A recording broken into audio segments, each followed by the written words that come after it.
Hello again, everybody. This is our daily horizon view for the 7th of the 6th, 2019.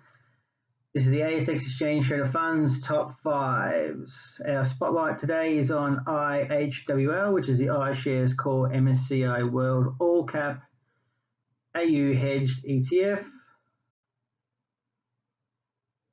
And that's iShares by BlackRock. We are here to crack your financial sky information and demystifying a few things regarding finances. So give us a thumbs up, hit the subscribe, click the bell. You know you want to, so you should. Top 5 percentage rises. IHWL, which is our spotlight later on. Triple O, gear, fuel, and core. So just a quick look at IHWL. That's the iShares Core MSCI World All Cap AUD Hedged, and we'll have a look at a bit more of it later. But measures the performance of large, mid, and small capitalization stocks across developed market countries. So there's a market cap in this one about 62 million. Dividend yield of 2.61, and it has a high Morningstar rating. We saw a rise in value today of 5.07%, which equates to $1.67. Volume, not too bad for this ETF because it's small, of 2,100 shares traded. Moving on now to have a look at the top 5 percentage falls for the day. Cure, MVE, Bear, WEMG, and lastly there we can see ETPMPD. So Cure, for those who may or may not know, is the ETF's S&P Biotech ETF, and that one tracks the S&P Biotechnology Select Industry Index. It's a pretty small ETF, this one, and has about a market cap roughly of $5 million. So today we saw a fall in the share price of 1.5%, which equated to 77 cents on a pretty meager volume of 304 shares traded. Top $5 rises. IVV, IHVV, IJH, SPY, and VTS. So for those who may or may not remember, IVV is the iShares S&P 500 ETF, and that seeks results that correspond to the price and yield performance of the US large cap market. So that's a pretty big ETF. It's about $3 billion market cap for that one. A little bit of a yield there of 1.67. We don't buy it for the yield, we buy it for the appreciation in share price. Morningstar give that one a gold rating.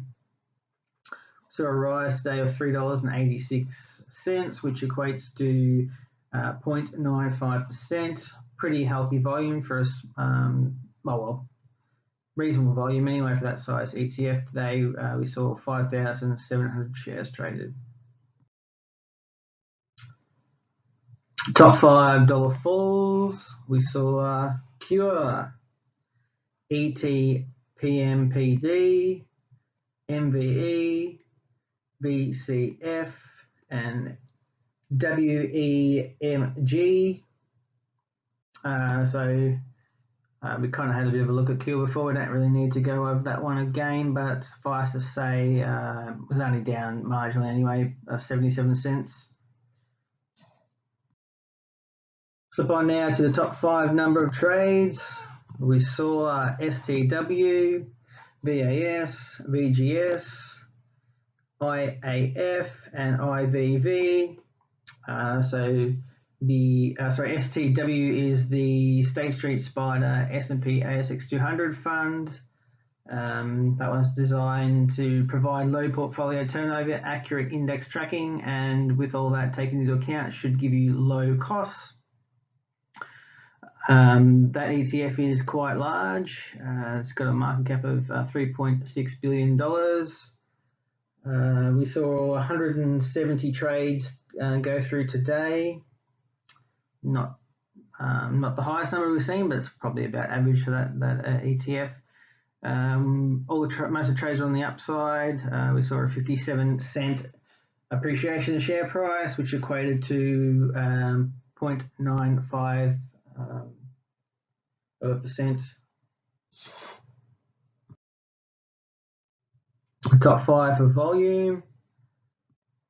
We saw OOO, AAA, Asia, USD, and VAS.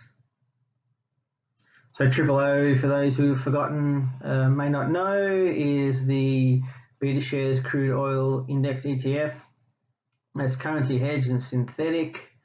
That one has a market cap of roughly $20 million. Small dividend yield here of 1.48%. Volume-wise, we saw 112,400 shares traded, mostly on the upside by the look of it, because we saw 46-cent appreciation in the share price, which equates to 3.21%. Quickly have a look at the top 5 for value. VAS, AAA, STW, BGS, IVV. So the VAS is the Vanguard Australia Shares Index ETF, and that tracks the S&P ASX 300.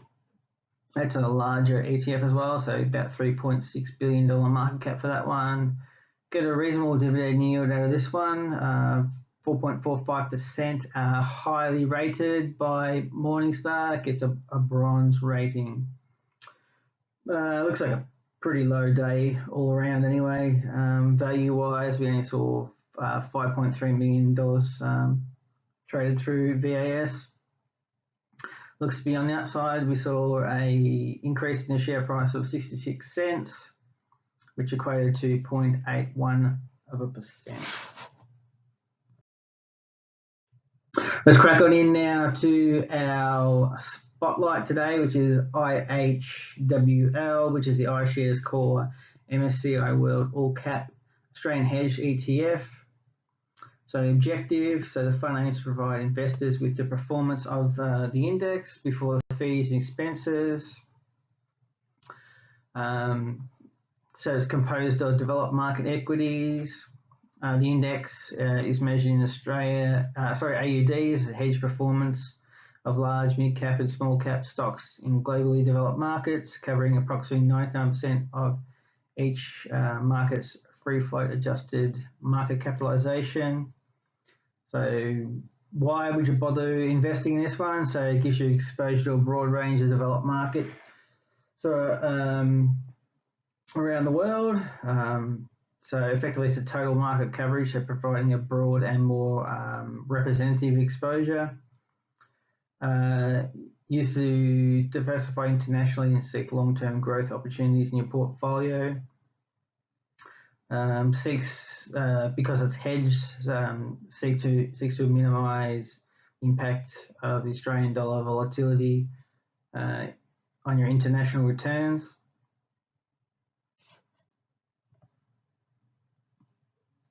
Let's show this.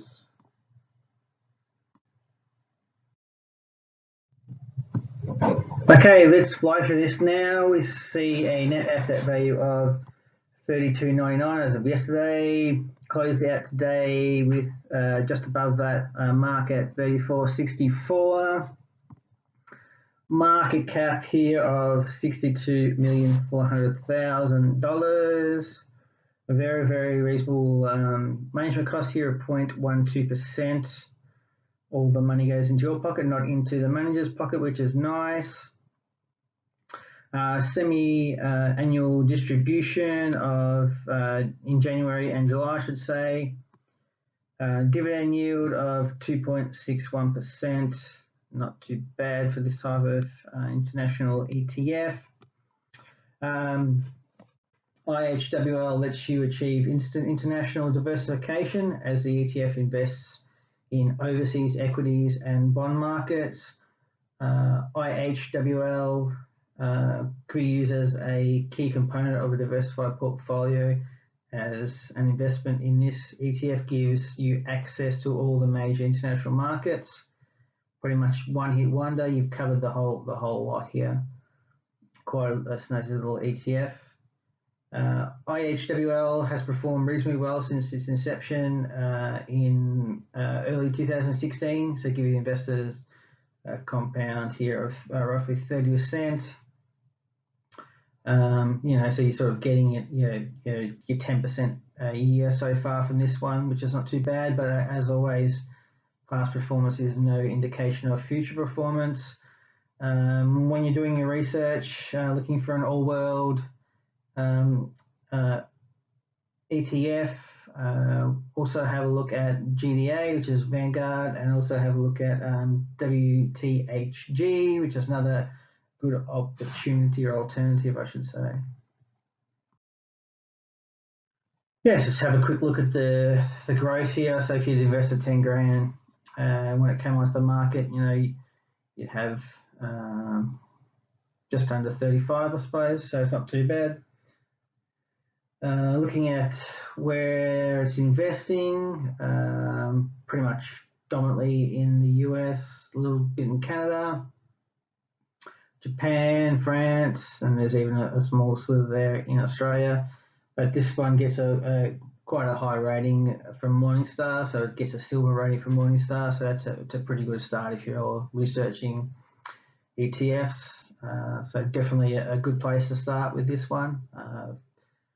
For someone who's just looking to diversify and pretty much take a lot of risk out of their investing, this is a good one to just have a quick look at and possibly start with.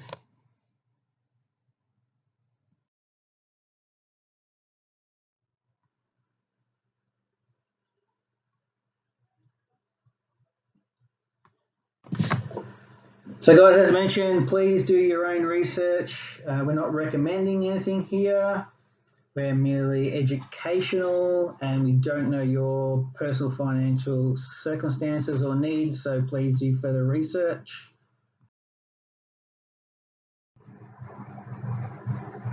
So here to crack your financial sky with information. Pretty keen to demystify the world of finances. It's not as complicated as people think. Give me a thumbs up. Be great if you could subscribe, jingle on the bell so you know when the videos are coming out. Hopefully these little videos are of use to those who are watching them. Thank you very much. Have a great day.